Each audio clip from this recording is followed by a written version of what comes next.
Good morning, good morning, good morning mga idol. Ito na naman, magluluto tayo ng isang masarap na simple recipe. Magluluto tayo ng adobong manok. Igigisa ko na yung luya mga idol. Good morning, good morning. Yan ang ulam namin mga idol. Adobong manok mga idol. Oh. Yan ang ulam namin ngayon. Adobong manok. Good morning sa lahat mga new followers ko. Mga followers ko, isang malamig na umaga sa inyo. Tayo magluluto ng ulam namin para sa tanghalian dito sa work ko, dito sa Blue Ocean Department Store, Baguio City po mga idol. Good morning sa inyo lahat.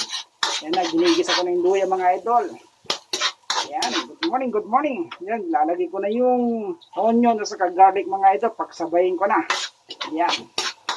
Yan ang ulam namin mga idol, isang masarap na simple recipe at adobong manok. Yun o. Yan mga idol. Kikita nyo naman.